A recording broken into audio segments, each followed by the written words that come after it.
भारत माता की। मित्रों, छत को भी पता नहीं लगा। भारत माता की। धन्यवाद। आदरणीय प्रधानमंत्री श्री नरेंद्र मोदी जी, कर्नाटक के हमारे राज्यपाल आदरणीय श्री थावरचंद गहलोत जी, आदरणीय मुख्यमंत्री श्री सिद्धरमैया जी, आदरणीय रेल मंत्री भारत सरकार श्री अश्विनी वैष्णव जी, आदरणीय उप मुख्यमंत्री श्री शिव कुमार जी, आदरणीय भारत सरकार उद्योग मंत्री श्री एच.डी. कुमारस्वामी जी, उपस्थित सभी भारत सरकार के और प्रदेश सरकार के मंत्रीगण, सांसदगण, विधायकगण, विभागों के सभी अधिकारीगण, बेंगलुरु से उपस्थित हमारे भाइयों बहनों, सबसे पहले आपको नमस्कार करता हूं, आपका स्वागत करता हूं। मित्रों, बेंगलुरु एक सिलिकॉन सिटी इस नाम से जाना जाता है, न केवल देश में बल्कि दुनिया में विख्यात है। और आज हमारा सौभाग्य है कि इस बेंगलुरु की समस्याओं के हल के लिए, क्योंकि यातायात अपने आप में यहां का एक बड़ी समस्या है, उसको हल करने के लिए प्रधानमंत्री जी ने एक बहुत बड़ा जो कार्यक्रम किया है, ये उद्घाटन का और शिलान्यास का, मैं प्रधानमंत्री जी का इसके लिए धन्यवाद करता हूं।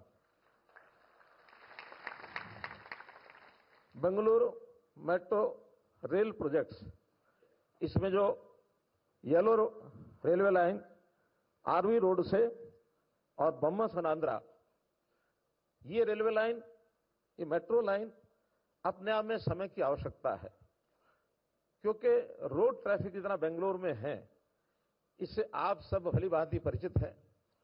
मेरी जानकारी के हिसाब से बेंगलुरु में आबादी 1,40,00,000 है और यहां अगर वाहनों का रजिस्ट्रेशन देखा जाए सब प्रकार के, तो 1,20,00,000 वाहन और बेंगलुरु का रजिस्ट्रेशन है।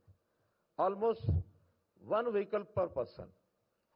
इस प्रकार का ट्रैफिक रोड्स के ऊपर इतना हैवी ट्रैफिक है कि यहां का एक सर्वे बताता है कि 10 किलोमीटर चलने के लिए 34 मिनट का समय लगता है। बेंगलुरु भले आईटी इलेक्ट्रॉनिक का सिटी है, एक क्लिक से हम दुनिया के किसी कोने से जुड़ जाते हैं, लेकिन फिजिकली एक छोर से दूसरे छोर पर जाने के लिए पसीना निकल जाता है। ये बहुत बड़ी समस्या, इसका हल करने के लिए जैसा मैंने बताया, येलो रेलवे लाइन का तो उद्घाटन किया और साथ में फेज 3 जो अगले चरण में बनना शुरू होगा, इसका शिलान्यास भी किया है। और इस कार्य को करने के लिए मैं मेट्रो के विभाग को, यहां के एडमिनिस्ट्रेशन को, विशेष तौर पर यहां के युवा सांसद तेजस्वी जी को बधाई देता हूं। जिस प्रकार से ये प्रधानमंत्री जी के पास लगातार गए, लगातार हमारे विभाग में भी आए और पिछले दिनों में कोलकाता से इसी मेट्रो के 3 बोगीज को और वहां से हरी झंडी देकर के वहां से यहां लाया गया, उस कार्यक्रम को भी उन्होंने कराया है। तो मैं ये कहूंगा कि कोई भी प्रोजेक्ट को सफल करने के लिए कोई ना कोई एक व्यक्ति अगर पीछे लग जाता है तो निश्चित रूप से उसका सफलता उसके पीछे छुपी होती है। हम जानते हैं कि दुनिया में अर्बनाइजेशन बहुत बढ़ रहा है। आज हमारे भारत की आबादी 35% अर्बन सेक्टर की आबादी है और जैसा अनुमान लगाया जा रहा है 2047 तक ये आबादी 50% शहरी आबादी हो जाएगी। तो जिस प्रकार से आबादी बढ़ रही है, उस प्रकार से उसका इंफ्रास्ट्रक्चर बढ़ना ये भी बहुत आवश्यक है। यहाँ मेट्रोज की आवश्यकता है, यहाँ आरटीएस की आवश्यकता है, ई मोबिलिटी की आवश्यकता है, ई बसेस की आवश्यकता है, पाथवेज की आवश्यकता है, ताकि आना जाना ये सुलभ हो जाए, ताकि ये ट्रैफिक की समस्या भी दूर हो। और दूसरा प्रदूषण भी, रोड ट्रैफिक जो खास करके पेट्रोलियम पर, डीजल पर चलने वाला, इसके कारण से प्रदूषण बढ़ता है। उस प्रदूषण की कमी के लिए भी मेट्रो अपने आप में एक योगदान दे रहा है। मित्रों, मजाक में ये कहते हैं कि कभी बेंगलुरु का कोई एक साथी अपने किसी साथी को एयरपोर्ट पर छोड़ने जाएगा तो एयरपोर्ट पर उसको सी ऑफ करके आएगा, वो साथी मुंबई या दिल्ली पहुंच जाता है, लेकिन ये साथी एयरपोर्ट से अपने घर नहीं पहुंच पाता है। तो इस प्रकार की समस्या के बारे में जो एक भयंकर वातावरण है, इसको एक चुनौती के रूप में प्रधानमंत्री जी के नेतृत्व में हमने स्वीकारा है। और उसके पीछे की जो एक और भूमिका आगे की बता रहा हूं कि कुछ पाइपलाइन में बहुत सी योजनाएं हैं। आज फेज 3 का शिलान्यास हुआ है। अब एक और 3A का जो एक प्रोजेक्ट बहुत जल्दी स्वीकृति मिलने के बाद उसको भी चालू कराया जाएगा। और जितनी प्लानिंग बेंगलुरु की है, मैं समझता हूं आने वाले वर्षों में दिल्ली के बाद नंबर 2 पर मेट्रो नेटवर्क वो बेंगलुरु का होगा।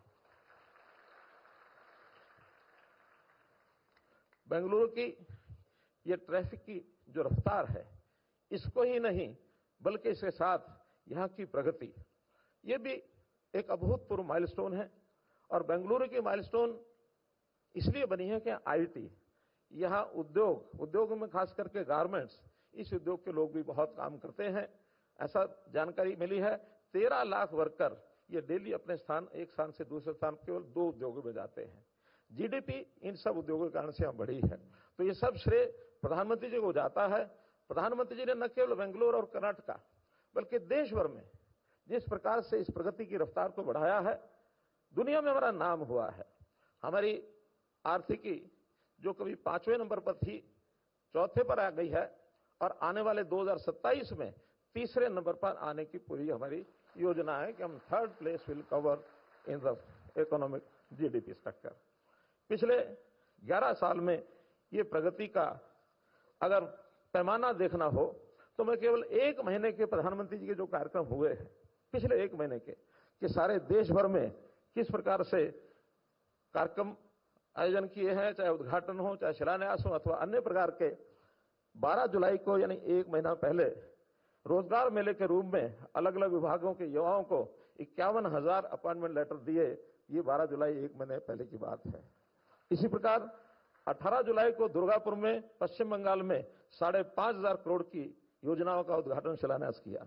18 जुलाई को ही 7,000 करोड़ की परियोजनाओं की मोतीहार बिहार में योजनाओं को आपने और उसका उद्घाटन किया। इसी प्रकार 26 जुलाई को तमिलनाडु के तुथुकुंडी में 5,000 करोड़ के विकास कार्यों को आपने आगे बढ़ाया है। और आगे अगर बढ़ते हैं तो 2 अगस्त को बनारस उत्तर प्रदेश में 2,000 से ज्यादा परियोजनाएं और विकास कार्यों का शिलान्यास आपने किया है। 6 अगस्त को दिल्ली में अभी कर्तव्य भवन का उद्घाटन हुआ है, जो सब आज हम जानते हैं कि भारत सरकार के सभी विभाग 10 कर्तव्य भवनों बनने जा रहे हैं, उसमें से एक पहला भवन ये है। और आज आप बेंगलुरु में हैं, जिस प्रकार से बताया गया कि 23,000 करोड़ रुपए के उद्घाटन और शिलान्यास के कार्यक्रम ये आज के द्वारा हो रहे हैं।